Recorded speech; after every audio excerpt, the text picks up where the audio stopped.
Your time is up, white people. So declared an economic freedom fighter MP of the South African Parliament, according to local reports upon news that the seizure of white South African land without compensation will go ahead in March 2019. Any criticism of the redistribution of land to black South Africans, including criticisms given by US President Donald Trump, is dismissed as racist by South Africa's President Cyril Ramaphosa. And all of this is taking place in the shadow of some white South African farmers calling for an independent nation for their people, mostly white Afrikaners, as they believe that their way of life is now at risk.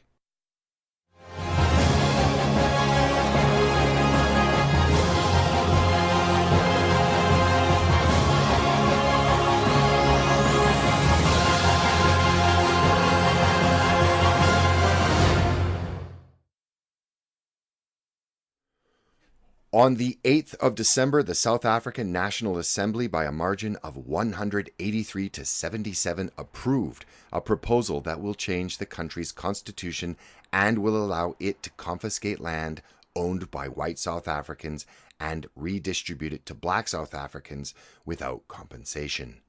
That is, farmers in South Africa will have their land taken away from them without any monetary compensation because of the color of their skin being white, and it will be given to other South Africans because their skin color is black. With the approval of the change in constitution to allow the land grabs against white farmers, the nation's lawmakers are now in the process of setting up a committee that will help draw up a bill to carry out the expropriation without compensation. Critics have said the move could cripple the nation's economy in a similar way to that of Zimbabwe, that also expropriated white-owned farms, and it plunged the country into chaos and hyperinflation, and in the end to the status of that of a failed state in a very short amount of time. However, according to many of the members of the African National Congress, as well as the Marxist-leaning Economic Freedom Fighters Party, headed by one Julius Malema, who has previously stated that we have not called for the killing of white people, at least for now. He also said that he could not guarantee what would happen in the future. I don't know what's going to happen in the future. I'm saying to you, we have not called for the killing of white people, at least for now. I can't guarantee the future. Yeah, but I mean, you'd understand somebody watching that, especially as it gets shared on Twitter, they freak out. It sounds like a genocidal call. Cry babies. Cry babies. I'm not calling for the slaughter of white people, at least for now. I can't give a guarantee of the future. Many of the members of the government say that this is the only way to address the wealth gap between black and white South Africans, while other members of the government have said the move undermines South Africa's position as a democratic state and that this was a populist agenda being implemented by the ruling party. For his part, US President Donald Trump has been a vocal critic of the plan. And in response, Ramaphosa has brushed off all concerns that people have in a recent anti-Trump tirade that any critics to the land grab against white farmers are racist. What is clear is that this is a purely racist action. It is quite literally the theft from some South Africans who happen to have white skin of their property and is being handed over to other people with black skin who also happen to be South African. It is explicitly racist. I am of the opinion, however, that this is not only an issue of race, but an expression of the deeply rooted Marxist ideology of radical social justice manifest in South Africa. This ideology has seen its tentacles seep into everything from Hollywood to robotic brothels, and across oceans from Australasia and Europe all the way down to South Africa. This legalized theft in South Africa is predicated on increasing the wealth of blacks so as to make them equally wealthy as whites economically, and this is what its backers espouse. However, such a radical action would never have taken place even 10 short years ago in South Africa, nor would it be accepted as anything other than what it is, deeply racist by the global community. The difference is, as stated, the increasing power of radical Marxist social justice ideology, especially in media and academia. The idea of radical equality is what is being proposed. The vast majority of blacks are no worse off economically than they were under apartheid. Indeed, there is absolutely no institutional discrimination against blacks in South Africa today. In fact, the majority is on the receiving end of many laws that govern affirmative action in employment contracts and in business. What radical social justice, when applied to South Africa in the populist manner as predicated by the ANC and the EEF, is not to make blacks wealthier, but to make whites equally poor. In fact, the massive growth in poverty of working class whites, mostly Afrikaners in South Africa, has led to the surge in white squatter townships across the country. And there are no laws to help them, only laws that discriminate against them because of the color of their skin. This is the result of affirmative action laws that discriminate against the white minority in favor of the black majority, and have made it difficult for whites to secure work as the laws are aimed at providing blacks a greater share of the economy. Still, even with the massive growth in poverty and many whites now living in shanty towns and in squalor, any suggestion that whites are suffering as a group has, according to The Independent, been met with an angry backlash among black South Africans as they believe not all whites are as poor as blacks. Not yet, it would seem in their minds, is there equality in failure, poverty, and misery. And this is the key takeaway. Social justice is never about equality of opportunity, but equality of outcome. And South Africa has become very infected with this ideology in almost everything, including academia, where it is now being pushed to what is called decolonize academia, or to eliminate the legacy of European thought and culture in education.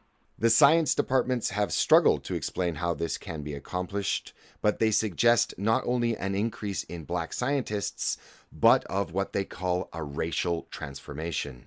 Like in Zimbabwe, Marxist jingoism about equality is about creating the circumstances where everyone is equal. If that means being equally poor, so be it, as it usually does. Just look at Venezuela.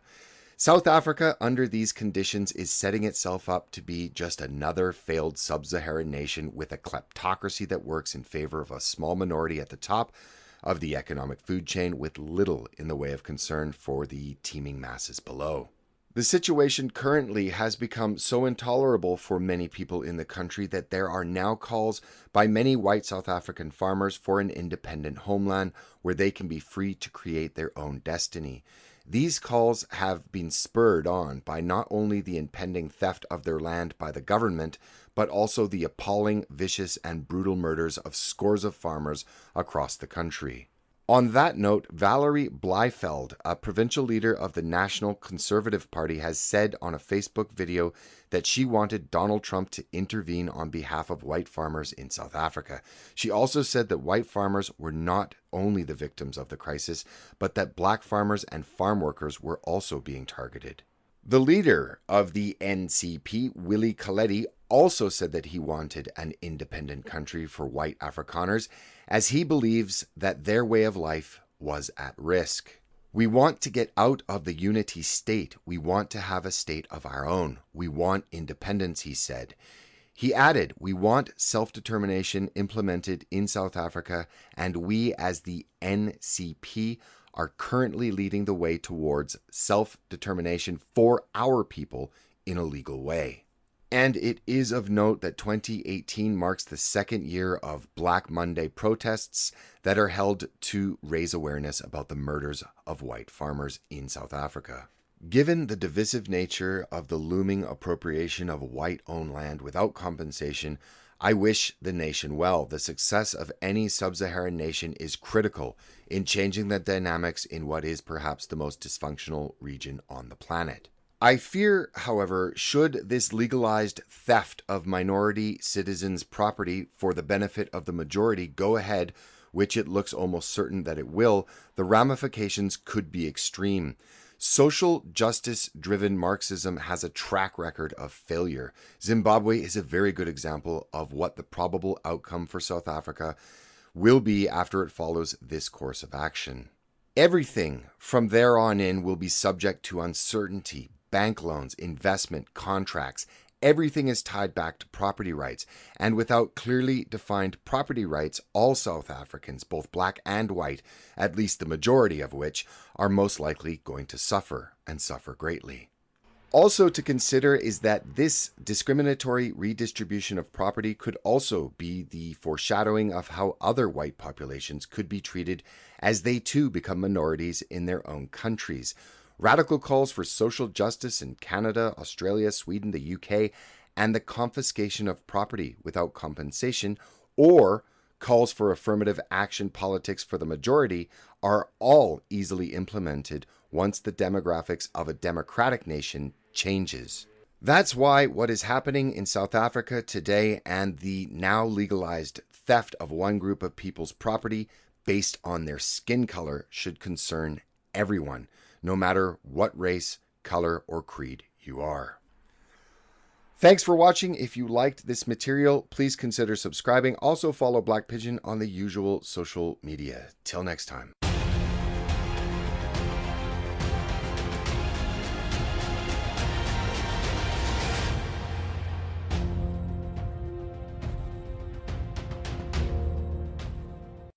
All right there, everyone. South Africa's High Court has cleared the way for the government to expropriate white-owned farmland. That is what we'll be talking about on today's video. If this is your first time here, a very warm welcome to you. I post 2 videos a day analyzing current events in light of conservative trends. So let me encourage you to smack that bell and subscribe button. We are on our way to 100,000 subscribers, and it'll be an absolute privilege to have you as one of them. All right, so Reuters is reporting that South Africa's High Court has officially cleared the way for the government to begin the process of mass land seizures from white farmers. Specifically, the High Court rejected a legal challenge by a group known as AfriForum, which is a legal group representing a number of white farmers, wherein they challenged the legality of the land grab, citing inconsistencies in a number of committee procedures and reports that recommended the change to the South African constitution that would in fact allow the government to expropriate, to take land currently owned by white farmers and redistribute it back to the black population. It's a thoroughly racially charged action undertaken by the African National Congress there.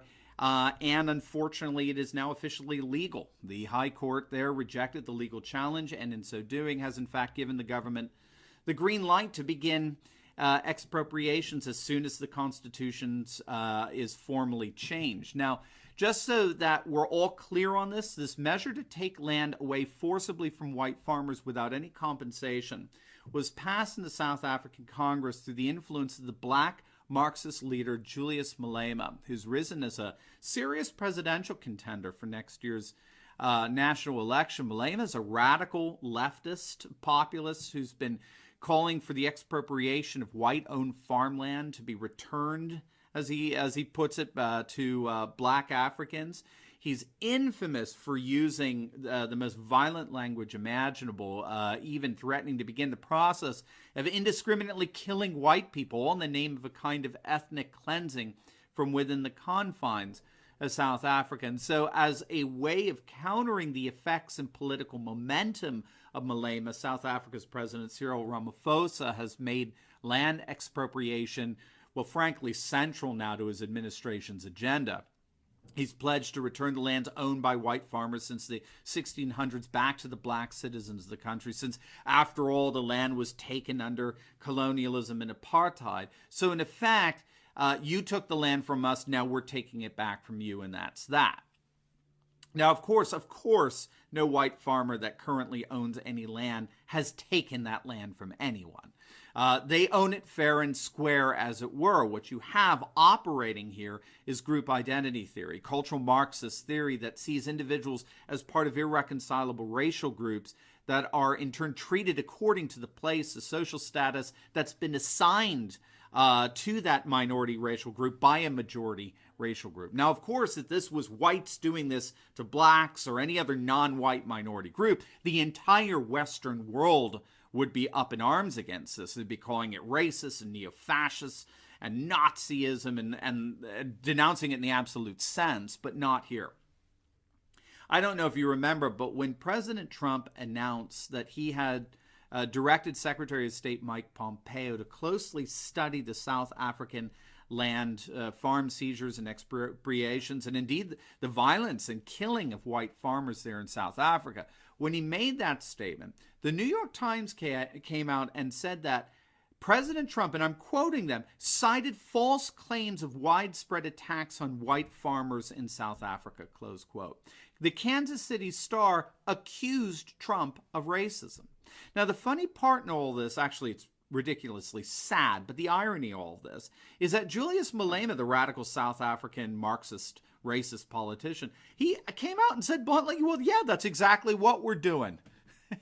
We're absolutely expropriating farmland from white farm owners who stole that land from us. That is exactly what we're doing. In fact, while all of our media elite were excoriating our president for his supposed racism, Malema was actually confirming Trump's concerns. He was actually championing the whole notion of the South African government rectifying past injustices committed against blacks by South African whites. And I think it was Tucker Carlson who said it best when addressing the rhetoric of these so-called journalist pieces. He said their rhetoric was nothing short of Orwellian. Because if you think it through, it is now, according to our globalist media liberal elites, it is now racist to oppose racism. I mean, you just have to let that hit you. It's now racist to oppose racism. And so since we can't oppose this racism without being racist, you actually have journalists who comprise our media elite, who our journalists are now defending the African National Congress's actions by referring to their policy of, get this, post-apartheid land reform. Well, does that sound so sophisticated? Post-apartheid land reform, which is being undertaken precisely in order to rectify the past evils of apartheid and the unfair land distribution where over 70% of farmland has been owned by white farmers. And so, according to our elites, it's completely understandable why the idea of nationalizing all of this land is growing in popularity. Did you catch that? I mean, it's perfectly understandable why the idea of stealing the land owned only by those who have a particular skin color is growing in popularity. It's understandable. Even the Reuters piece covering the High Court's decision, even that piece said that land remains what they called a hot-button issue in South Africa because the racial inequality that marked South Africa for so long remains entrenched. Even 2 decades after apartheid was ended, racial inequality remains entrenched because of all the land the black majority were dispossessed of by this white minority. So that continued racial entrenchment makes land ownership a hot-button issue. Not an issue where people are currently being targeted by the government for land expropriation precisely because of the color of their skin. No. That's not what's happening here. What's happening here is it's a hot-button political issue. You know, like taxes, cutting entitlements, austerity measures.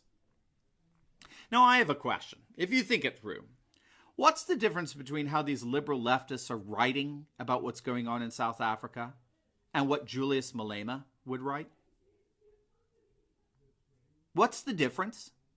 I guess Malema would go so far as to say, as he has, that he isn't advocating the killing off of white people just yet. And when asked whether white people in South Africa were legitimately concerned because of his statements like that, Malema just said they were being crybabies. They're just crybabies.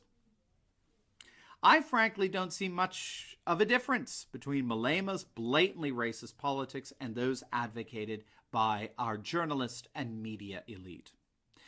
When all is said and done, and I do think that South Africa is the case of this, we are seeing the dark side of nationalism. I talked about this with Willem Peltzer, who's in South Africa. He covers all things from the ground, as it were. Willem has a great YouTube channel that you want to check out that dives deeply into what's going on in post-apartheid South Africa from a nationalist populist perspective. But we talked about this, and that if a multi-ethnic nation's cultural structures have been so weakened by globalism that it can't sustain a renewed civic nationalism, a nationalism around a common set of civic practices, customs, legal proceedings, an economy that together create a kind of meta-culture that contains a number of microcultures and ethnicities, like in Russia.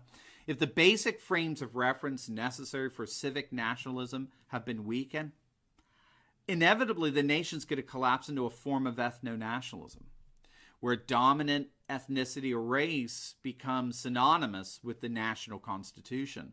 And I think this is precisely what we're seeing with the rhetoric of Julius Malema, and at least to a certain extent, President Ramaphosa. South Africa is beginning to look more and more like an ethno-state, and whites will be increasingly marginalized from any meaningful participation in public and civic life.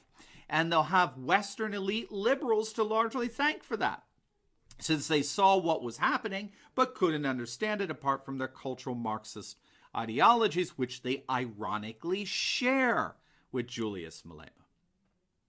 So, of course, we'll continue to keep our eye on things. I have a number of videos that have examined the developments going on there in South Africa that I'll link below for you if you're interested in pursuing this more.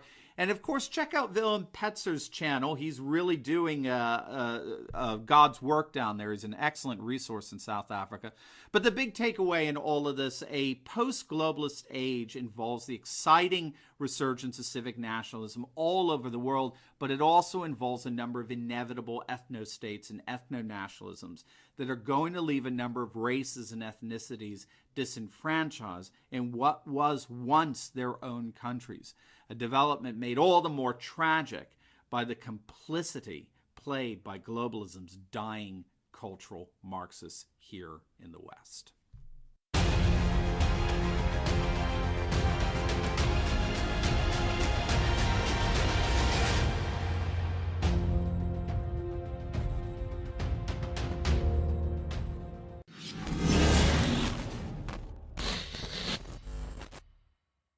Hey, what's up guys, it's Ronaldo here. So this video is different than my usual videos because I really am angry.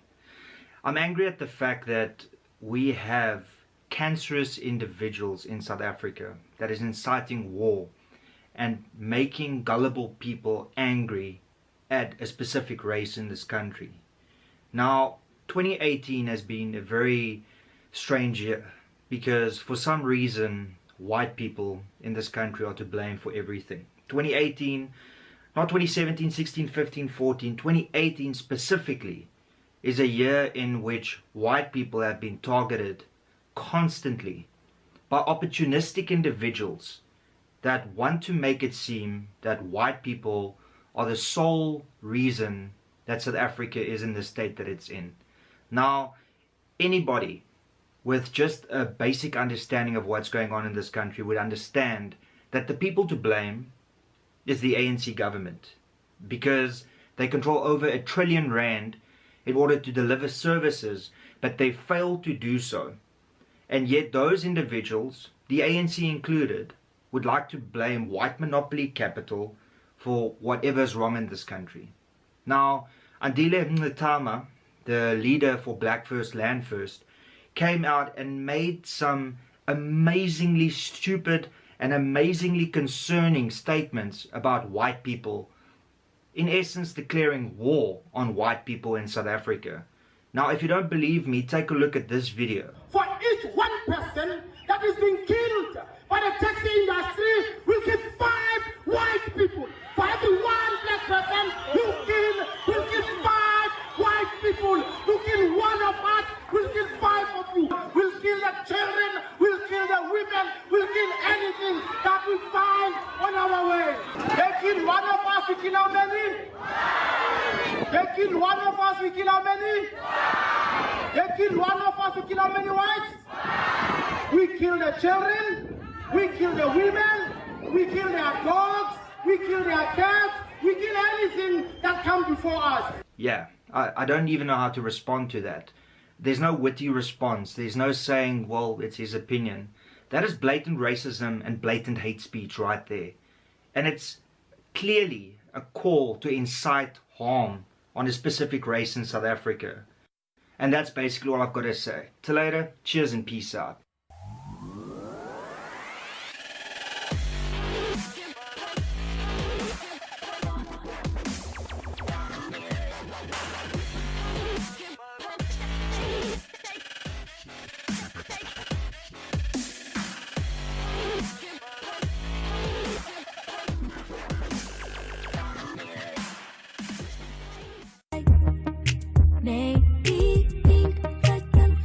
ask you a quick question? Sure. So you're obviously advocating that we have more refugees. Do you feel the same about the white South African refugees? Should we be inviting them here as well? No.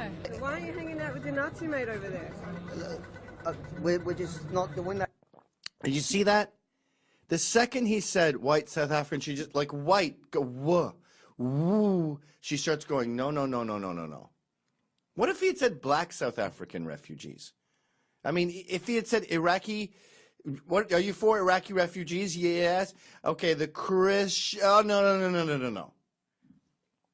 Why do white people, Westerners, and Jews hate themselves so much? Why is there so much ethnomasochism from the pale people? And also, look at all these women, too. These women can't wait to roll their eyes at murder. When did women lose their compassion? And the first thing she does to this man, who is just asking questions, the first thing she does is call him a Nazi, despite this being on his head. At the moment, we're keeping our Nazi down. Today I got my kipper on, so I'm going to be less Nazi. South African farmers, you know, the ones that are getting raped, robbed, murdered. No, that's ridiculous. Are you denying what's happening in South Africa? Yes, I'm denying it. Why not? They've got their own country and they stole their land. So do the anyway. Syrians. Really? The white South Africans. By the way, I also have beef with this whole notion that South Africa was this beautiful land of tribes working together, and then whites, and I don't even like the word white altogether like that, especially with South Africa, came in and murdered them all. The Boers, who didn't like the English and fought a huge war with them, Churchill was on the side of the English, right? They worked with tribes, against tribes. Peter Bota's grandfather, the Botas were the sort of predominant family throughout South African history. He spoke Zulu. He worked with the Zulus. He fought wars on behalf of the Zulus with other tribes in exchange for land. This wasn't just a me want land. Like, pick up a history book. Not unlike North America, where there was a 400-year war with the Indians back and forth. We fought with their tribes, then we fought against different tribes. There was tribal warring before we got there. We just became another tribe fighting and eventually dominated. That's what happened in South Africa. And they made up a racist system called apartheid that very few people are advocating. But that does not totally obliterate the history of South African land, and it obviously doesn't justify torture and genocide. Since when is revenge a legal government policy? Now that about 30 years old stole land. No, but that's the history of the place. That's the history. So they deserve what? A genocide? Can you sign our... By the way, that's the history of history. You know, Cornwallis, that statue in Halifax that we tried to defend, that is now, I think, removed and in storage somewhere. The argument for that was Halifax was founded on genocide and Cornwallis had scalps. He had a bounty out for Indian scalps. Yes, he did. No evidence, by the way, that worked. I think the only scalps they found were French scalps. But Cornwallis also had bounties on kilts when he was fighting the English. Bounties are just a part of war when you're low on men. Should the Scots be raping and pillaging English villages? Should the Scots be raping English babies? What about the Industrial Revolution with all this child labor? Should they be declaring revenge on the great-grandchildren of the tobacco barons and the textile barons? History was carnage. Life was brutal back then. Yes, Columbus did some terrible things. The Indians down there did terrible things too. History is terrible. Stop taking your 2018 brain where you are so spoiled you wear pajamas on a plane and bring a teddy bear at the age of 26 years old. Stop taking that lifestyle and applying it to the 1500s, the 1600s, the 1800s. Jesus. South African, white South African, we want to bring in the refugees from South Africa. Are you happy? I would prefer if the Rohingya came here first. Why is that? Is that because they're brown? Will you support our petition to bring down the white South Africans? Why is that funny? I know you. Do you know me? I do know you. I like you. You like me? I do. So you're going to sign our petition? Yeah, sure. Now we have people that will integrate easily. They speak the language, they share similar cultures. That's Why racist. wouldn't... Okay, I'm particularly disturbed by all this laughing. A baby was raped. A 1-year-old nailed to a table, crucified, then raped, Then they were shocked to see it was still alive. So they wrapped it in newspapers and burned it. No matter how evil you think that baby's grandparents' history is, can you not laugh? I'm one of the most offensive jokesters around, and that's not even within my universe of caustic humor.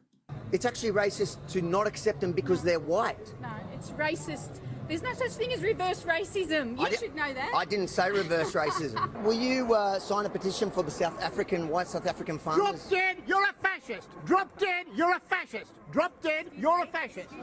All right, well, you see where that dialogue is going. Let's talk to Avi now. Avi Yemini, are you there? I'm here, brother. How's it going? God bless.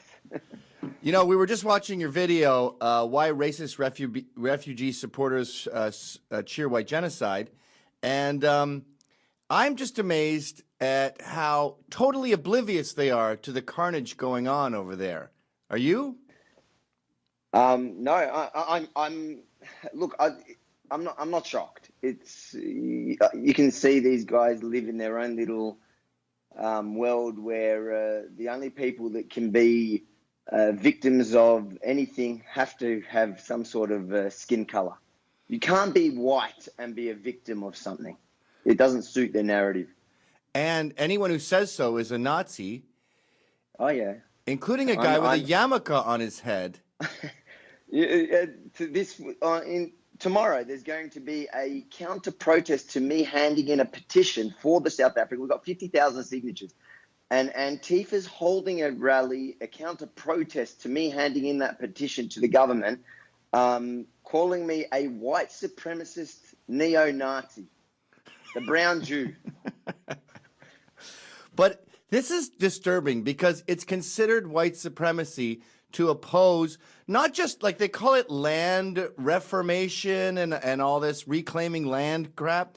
The carnage, when we actually look it up and talk to people who were there, is so disturbing that I have trouble describing it on my show because it becomes too gory.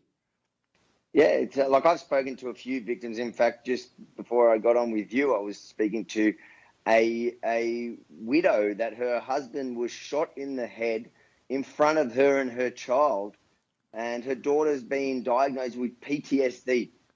And I said to her, I asked her, what would you say to the Australians that I'll go to a pro-refugee rally and they will deny that this is happening in South Africa? She just says to me, tell them to come. They're welcome. No. To see it for themselves. No, I'm not going near South Africa. You know, Katie Hopkins was just there. She was detained on the way back. Lauren Southern was just there, and she's sitting with a journalist who's telling her a hit list of journalists that they feel are racist, which down there means criticizes the ANC for advocating this slaughter. It's a really, really dangerous place for anyone to be, especially foreigners. Well, the only other places that I can think of that talked about expropriation without compensation was, as a Jew, what comes to mind for me is Nazi Germany. Right. So it is a worry, and that ended in a genocide as well. So the idea that it's not happening there is garbage. You just need to, if you care and you speak to a few people that live there, you'll find out that it is happening and it is for real. And you know, I live in a community here where there are lots of South African Jews that tell me that it's happening for real. And they say, look, everybody in South Africa, anyone who's white is a target. But the farmers, and you just have to look at the statistics, they are on a hit list. They are, and the government kind of makes it okay. Yeah, it's definitely advocated by the government. But the thing that disturbs me, too, is we hear about genocides all over the world. We hear about slaughters. We hear about Boko Haram, and we're all horrified. We hear about the dogs in China being killed in Yulin, and we want to have marches and movies and cry about it and wear T-shirts. But then you hear about, say, Christians being slaughtered in northern Iraq, and it's just a deafening silence. And I've noticed this with Jews, this sort of white self-hatred, Jews also have in droves, even in Israel. When I was in Tel Aviv, I got the same kind of, we're so horrible, we've done such terrible things. And that's because you were in Tel Aviv. What? You have to go out of Tel Aviv. That's because you were in Tel Aviv. Outside of Tel Aviv, I had an argument in Tel Aviv with in Tel Aviv, they're a little bit more, they like to think they're liberal, they're very leftist, they're regressives. And she tried to convince me that the entire Israel hates Donald Trump. I said to her, listen, nobody here really knows who I am. And I walked around the entire country with a microphone. And I asked everybody what they think about Donald Trump. Your leftists in Israel or your more liberals, their response was, I love his foreign policy, but he's mad. That was as bad as it got. Besides in Tel Aviv. In Tel Aviv, they claim that no one in their right mind anywhere in Israel will like Trump. But he's loved. He's loved. I don't know. I had a different experience. Even in Jerusalem, I went all over the country, and I got a lot of hatred for the wall, which the wall is my favorite thing about Israel. And I find there's this apologetic and my argument is about to be that I think it's a white thing. I consider Jews white, obviously, and I think there's something about Jews and whites where there's a ethno-masochism. There's self-hatred in their DNA. I think you are hanging around the wrong parts of Israel or the wrong people of Israel. If you talk to, I served in the Golani Brigade. Anybody, and we're all, it's known for its Arab Jews, and everybody loves the wall. Everybody loves Trump. Everybody seems to have their head screwed on straight, and they're looking at the world with the right lens. They have no guilt. I know in the Jewish community where I come from here in Melbourne, Australia, they have guilt, and they live in this world where they believe that we should accept multiculturalism for the sake of multiculturalism. And if you're against bringing in immigrants, you're a disgrace to their grandparents who came here after the Holocaust. So we somehow owe it to the rest of the world to be able to come into Australia because a lot of this community was built on the back of Holocaust survivors, and they made something of themselves. But they compare it.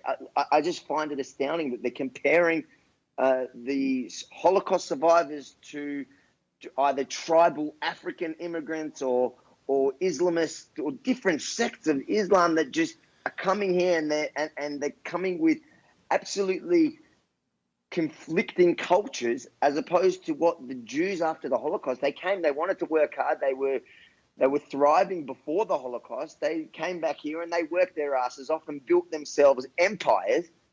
You're not seeing that from the immigrants today, but somehow I'm the bigot or I'm the racist because I dare say that, no, we shouldn't hold that guilt. You know, my grandparents from my father's side also escaped the Holocaust. I'm actually half Russian Polish. Nobody knows that. I'm half Russian Polish. My mum's Yemen. And we just debuted that fact here on this show.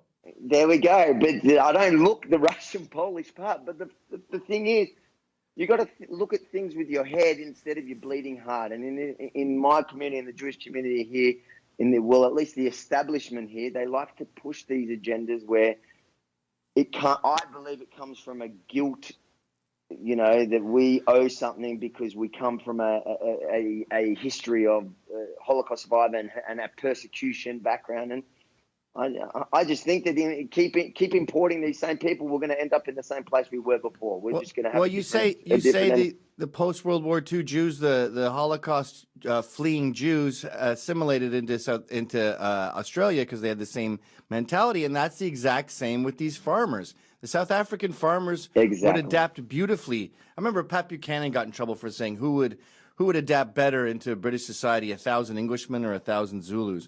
No one could prove him wrong. They just didn't like it. But you brought up something that I think is kind of the crux of the argument here.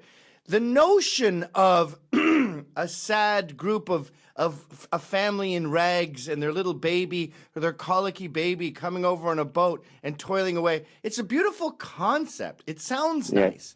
But if you're, say, not a uninformed mom, then you go, wait a minute, what if that group is wildly intolerant of other groups? And we see this with Jews in Paris, where you wear a yarmulke around northern Paris and you get nothing but Juif go home, and they get spat on, they get called dogs. And then just look, there was, 1 week ago, 2 weeks ago, an 85-year-old Holocaust survivor who survived the horrors of the Holocaust, but she fell to the Islamization of France. She died at the hands of an Islamist after everything she'd been through.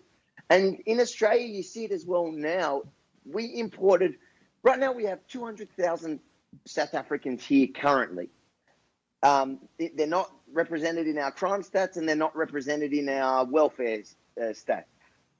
We've got about 27,000, I think, South Sudanese here. They represent, so they're 0.1% of Melbourne, my city. They represent 8.6% of our violent crime. They represent 40 or 50% of them are on welfare. And that's above, that's past the 5 year, you know, before 5 years, there's 80% on welfare. Most of them don't get jobs. They basically come here and they leech off our system and we owe them everything, and then they rob us and they rape us. So it just seems that the petition that I brought up was to ask the government that let's look at the next year, the 18 to 19 year, and let's allocate 80% of our humanitarian immigration intake, which would be about 16,000. Let's allocate that to white South African farmers that we know will integrate. They speak our language. We know they work hard. They want to make a life of themselves. Share the religion. Share the whole concept of tolerance. Exactly. These are people that will fit in and help build our nation instead of rob and rape it. But no, you're a bigot because you think with your head. Yeah, well, your immigration policy used to be the best thing about that island, and it seems to be slowly being chipped away. Yep. By political correctness. Unfortunately, for us liberals, our conservative government has turned leftist. So right. All right, last question. We're hoping for better days. I'm watching this video, and I'm particularly disturbed by the number of women who are laughing at you, calling you a Nazi, and laughing at the horrific torture and murder of farmers in South Africa. I mean, I think it starts out where women go with feelings first and then facts and all that second. But It's gone so far with that we have women scoffing at genocide and laughing at babies that are raped to death. Couldn't believe it. You know, that was the only part that shocked me. You know, literally when I would ask him about saving the lives, and these are people that are meant to be, you know, humanitarian activists. These are people that care about people so much that they're willing to take to the streets on a weekend by the thousands. And then you ask them about one group that you're hearing the stories, and they're hearing the stories. We're getting them here in Australia at the moment. We're hearing the stories of people being tortured for 9 hours, raped in front of their husband, then the husband boiled killed, children, boiled alive. We're hearing the most horrific and barbaric acts, and their response is to laugh at me because I'm considering the idea of I'm here. Unbelievable. Very disturbing. Well, I think the solution to all of this is to stop negotiating with the left and take the fight to them, get on the offensive. I'm really impressed with your videos and this petition. This is how it has to be. We can't back down because these people are not logical, and we need to protect them from themselves. I mean, look at the tolerant Jews in Sweden. You don't know, last week I was at a rally. It was a pro-Palestinian rally against the so-called massacre in Gaza, where it's just Israel defending itself from 17 terrorists. But forget the facts for a second. And on the Palestinian, marching with Islamists, marching with Hezbollah flags, Hamas flags, with terrorist groups, you have the alt-left, the Antifa guys that don't realize, you know, these are pro-gay, you know, probably half of them are gay, or they're transgender. These are the first people to be thrown off the buildings when these guys take charge. And I'm sitting there saying to them, do you realize, like, do us a favor and just jump now? All right, Avi, thanks for coming on the show, and keep us posted on that petition. Yeah, we'll do, mate. Cheers. Cheers, buddy.